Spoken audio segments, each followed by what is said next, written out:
Thank you. It's a pleasure to be here this afternoon with you and to talk about the Office of the State Auditor. And I just want to say before I get started how much I appreciate all that you do for these young students, all the community projects that you do. If we didn't take time out of our busy schedules and do this, nobody else would. And I just appreciate those of you who take the time and see the need in our communities. I know from a student's perspective, it's got to be so helpful. And just, again, just thank you for all that you do for your public service. I am Beth Wood. I am your state auditor, and I want to talk to you today about the Office of the State Audit. I talk across the state of North Carolina. I want to help people understand who we are and what we do. Unfortunately, I spoke in Wilson County a few weeks ago, and as I stood up and announced that I'm Beth Wood, the state auditor, half the table about passed out. People are worried about getting to know their state auditor because they think that we audit your tax returns. So I get the conversation with a lot of people that say, now if my tax return comes across your desk, just ease it to the left and into the trash can. And I just said, I promise I'll never audit your tax return because the Department of Revenue does that. We don't do that. So I do want to talk to you today about who we are, what we do, how we affect your tax dollars, and just as importantly, I want to talk to you about how you can be a help to the Office of the State Auditor.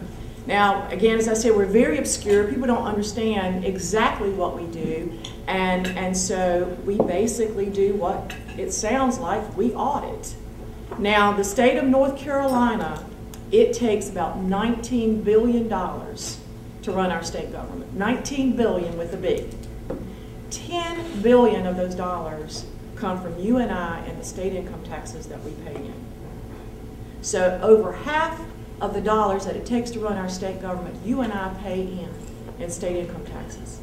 Another $5 billion comes from the sales taxes that you and I pay every time we make a purchase. So now we got 15 of the 19 heavily coming from you and I, and then another billion comes from those of you who have your own businesses from corporate taxes. So $19 billion to run the state, and 16 of it comes from you and I and our hard-earned dollars.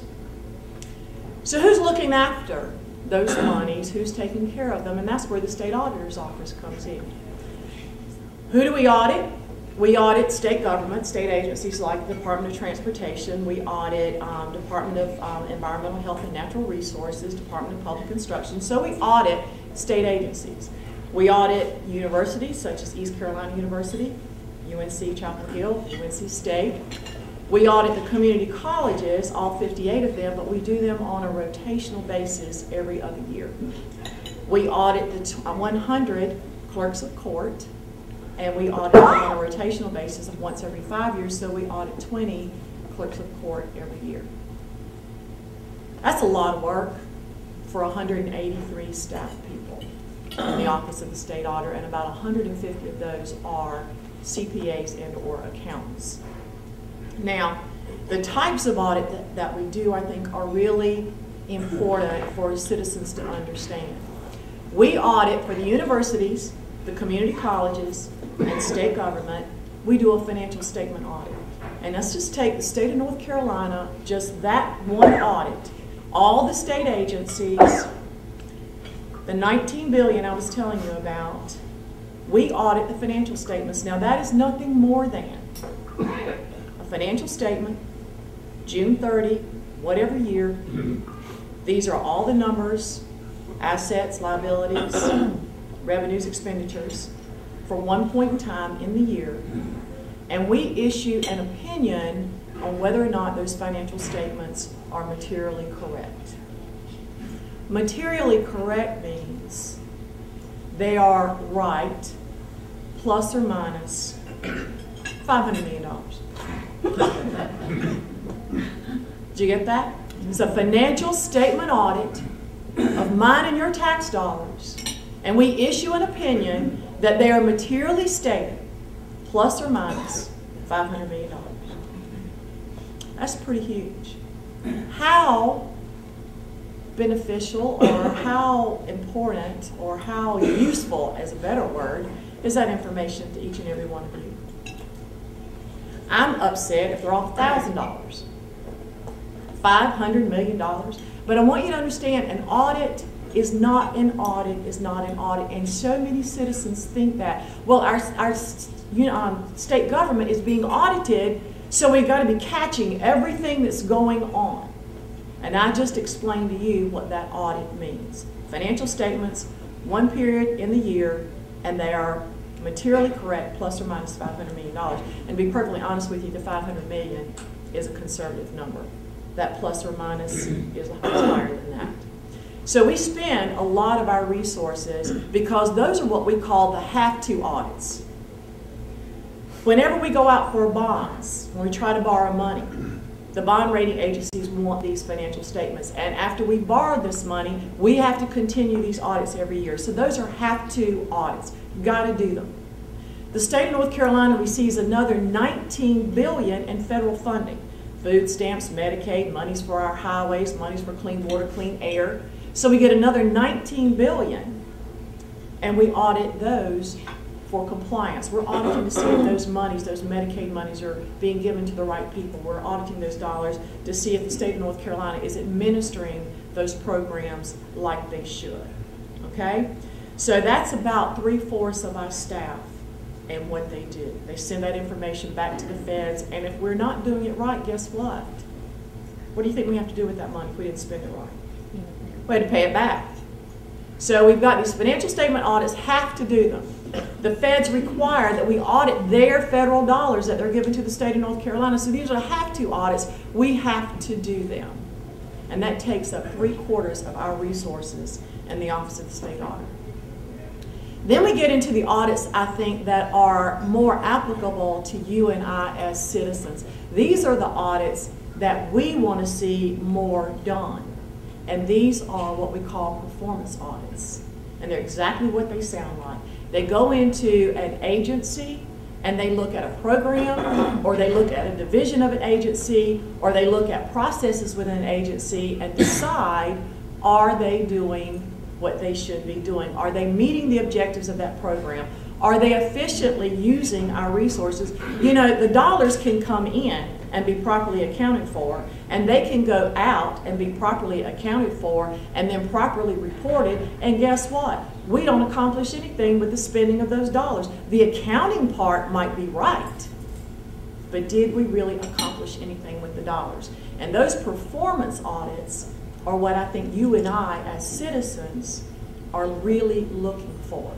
Let me give you an example of a couple of those performance audits that we've done that'll make a difference to you as a citizen of North Carolina. We went in and audited quite a few contracts that the state of North Carolina had let with a vendor. We found that in some cases, a lot of the cases, the vendor wrote the contract, the state of North Carolina signed it. How many of you in your business is going to do that? Not many of you, and stay in business. We found that in some of the contracts there is not a non-performance clause nor non-performance penalties. We had a vendor just in the last few years, we found several of these, but one in particular, we found that they came in, they let a contract with the state of North Carolina, signed a contract with the state of North Carolina. They were supposed to revamp our Medicaid computer system, and we found that they couldn't do it, and we paid them $20 million to go away. It should be the other way around. They didn't get the work done. They should be giving us some money. We gave them the money to go away. The next company came on board to revamp this computer system that the feds are requiring, and after 2 years, guess what? They're saying we can't do it either. And we got no non-performance penalties in our contracts. So the state auditor's office came up with quite a few of these types of contracts that we had entered into. Has cost the state of North Carolina tens, if not hundreds, of millions of dollars because we are in contracts and they're not written on the behalf of the state of North Carolina. So we bring this information to the General Assembly. They implement a law that says every contract over $1 million has to be reviewed by the Attorney General's office. Makes sense to you? Well, that contract language or that bill language got watered down. And basically it was no better than the paper it was written on. So I found out about it. I took my information back down to the General Assembly, and they've now implemented the law so that it makes sense. The Attorney General's office must look at every contract over $1 million, not to approve the vendor or not, but just to make sure that the verbiage of the contract is written on behalf of the state of North Carolina, and we are not getting taken to the cleaners like we have been for years. We also did another audit. We did an audit, a performance audit at Department of Corrections. Now, the federal law requires that every inmate in our prison system, if they get sick, we must provide them medical care. Well, there's some things that happen to them that the prison system cannot handle.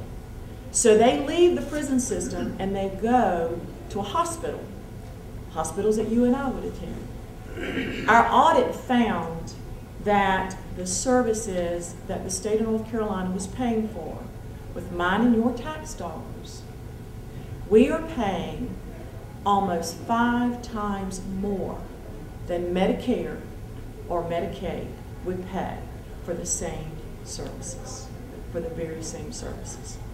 We also found that Medicare, that the state of North Carolina is paying for some of these services for our inmates that Medicare would never pay for. That meant at the time of this audit that the inmates were getting better health care than my mother. So we bring this information to the General Assembly's attention, and they took that audit information, and now what they've done, what we would like to have seen is, and the recommendation was, is that the state of North Carolina pay the same thing that Medicare and Medicaid's paying, plus maybe 50% more to allow for the fact that if an inmate goes to the hospital, a guard has to go with them. That doesn't happen in normal Medicaid situations. Or if an inmate goes to the hospital and it's a 2-person room, then a double occupancy, then only, the inmate goes in there, nobody else is going with them. So, you have to take up for, but for the most part, we asked to have those same rates met. But what they settled on is that the state of North Carolina now pays 70% of the hospital charges instead of 95% of what we were paying 2 years ago. So those monies are being spent more efficiently because of those performance audits, which are the kinds of audits, again, that make a difference to you and I. We also found that in that particular audit with the inmates, the federal government, Medicaid, will allow that if an inmate coming into prison, a person coming into prison, is Medicaid eligible, all their Medicaid stops because now they become a ward of the state. But if they go into the hospital outside the prison system, Medicaid will pay for that. Since 1997, we found that the state of North Carolina has known about this, but still paid for those medical services for those Medicaid eligible inmates with our tax dollars. Now you say, well, Beth, Medicaid is federal dollars. That's our tax dollars too, but mind you, that if we'd have paid for the services with our Medicaid monies, we'd have paid 1/5 of what we were paying with our state appropriations.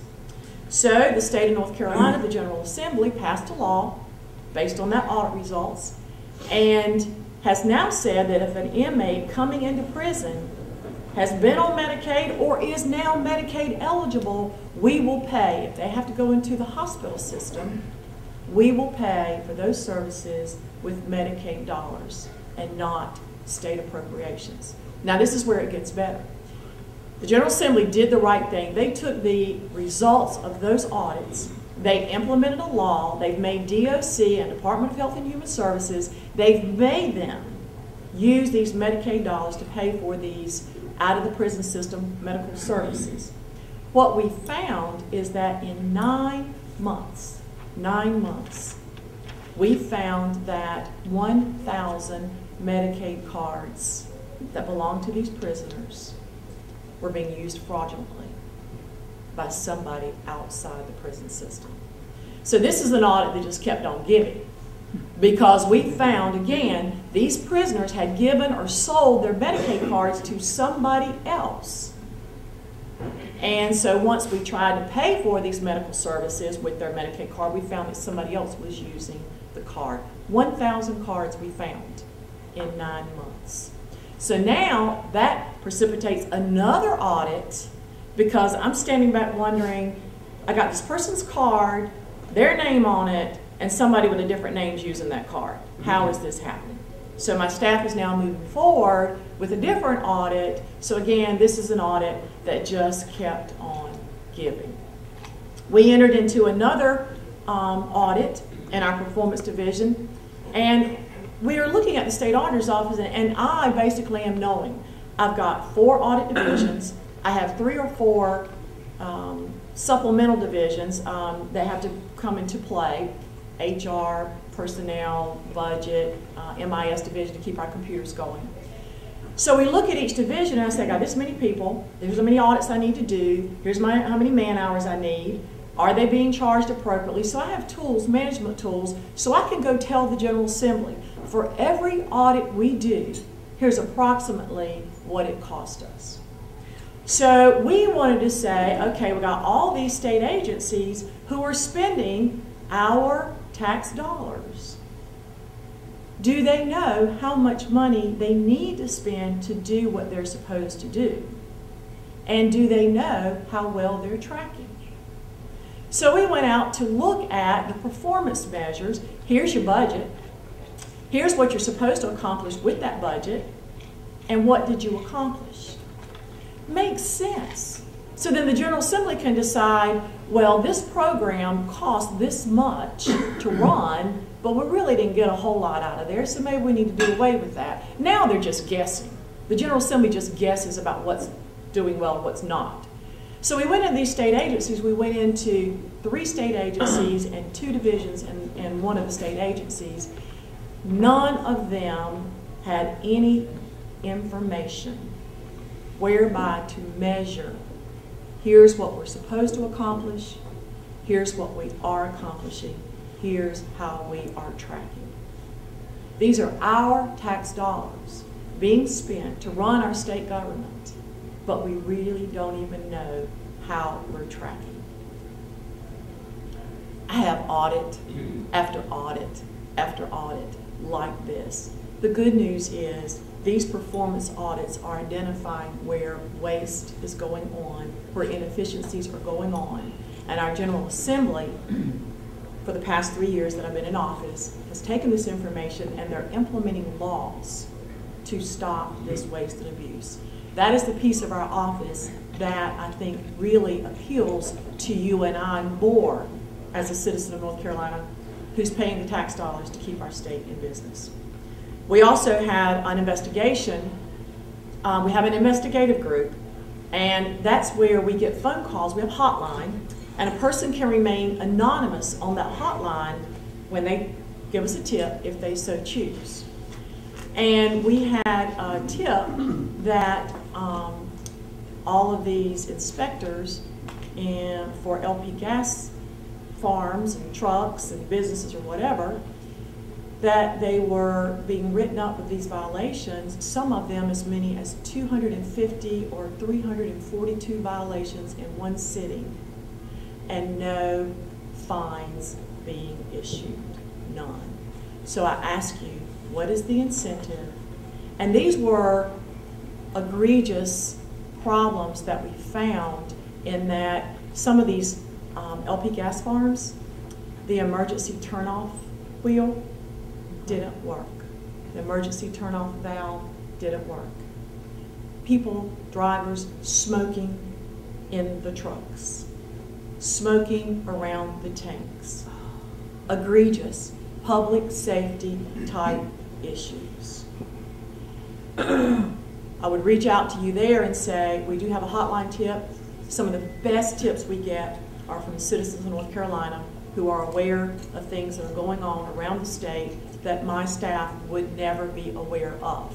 You just go to our website, www.ncauditor.net, that's not .com, .net, and it's ncauditor.net, and again, we can get anonymous tips. Not that I'm going around beating the bushes for anonymous tips, but again, it is a service to you, and we are going to be coming up with an app for that in the next few months, so that on cell phones there will be an application for citizens to report abuse or inappropriate spending of federal and state monies. Now, our jurisdiction only runs where there is misappropriation or allegations of misappropriations or abuse or fraud that involves federal or state monies. And I just, again, one thing I always like to say is that for the state auditor's office, never want anybody to think that we're going to stand up here and be the holier than thou kind of agency, because we had our own bureaucracies in our state agency. But we have looked at our own staff. Are the staff delivering what the citizens of North Carolina are paying for? We have, over the last 3 years, have had 3 managers with over 30 years of experience retire because just didn't work with where our office is headed in servicing the citizens of North Carolina. We've had a couple of supervisors step down, another couple of supervisors to resign, because we are holding the staff in the state auditor's office accountable for auditing your tax dollars. We are looking at, do we deliver an efficient audit? Do we deliver an audit on time? Are we able to make deadlines? That one's easy to me because you just look at timesheets and budgets and figure that out. The other piece of it is, if the General Assembly or the governor gets hold of an audit and the findings are not true, the credibility of the state auditor's office is lost. So we have a quality control system in our office. If we have a finding, if we have issues in a report, we sit down with the agency or the auditee and we say, if these are not findings, let me know, because we never want to publish anything that's not true. But if you say it's not a finding, you got to bring me evidence. And if you can't bring me evidence, it stays. And so we're working hard to make sure that we have the most trained staff, the best trained staff. We're making sure that we are doing audits as efficiently as we possibly can, because these are your tax dollars being spent. And we're making sure that the quality is such that the General Assembly and the governor and the agency heads can take our audits and their findings to the bank. If we say everything in that agency or that auditee is good, we take it to the bank. Everything's probably fine. If we say it isn't, here's the problems, then you will be able to react on it and be able to do something about the information. So again, I just want to make sure that we let you know that the state auditor's office was not perfect, but we are trying to hold our staff to the same accountability standards that we are holding the other state agencies in state government. And again, I appreciate the opportunity. There are so many misconceptions about what the state auditor's office does. The other one is that we can fix things. When we have findings, we found out that there were no fines being let on those LP gas non-compliance with standards. When we find that DOC is paying way too much money for the services that a hospital offers, when we find that the state of North Carolina really doesn't have any sound contracting practices, all we can do is report that information back to the governor, the General Assembly, and those agency heads. And if they don't do anything about it, the issues will remain the same. So again, to take care of another misconception, we don't have any authority. We can go look anywhere, anytime, talk to anybody, look at any record. There is nothing off limits to us. But once we find the issues, we can do nothing about them but report them. But again, I appreciate the opportunity to come and talk to you and let you know what the state auditor's office does, let you know the progress we believe that we are making in the state auditor's office about making sure that your tax dollars are being spent like you would want them to be spent, that we are letting people know where we're not running good business practices in your state government, and we really are the watchdog for the citizens of North Carolina. Thank you very much for the opportunity to come and talk about who we are, what we do, and I hope the information was beneficial to all of you. Thank you.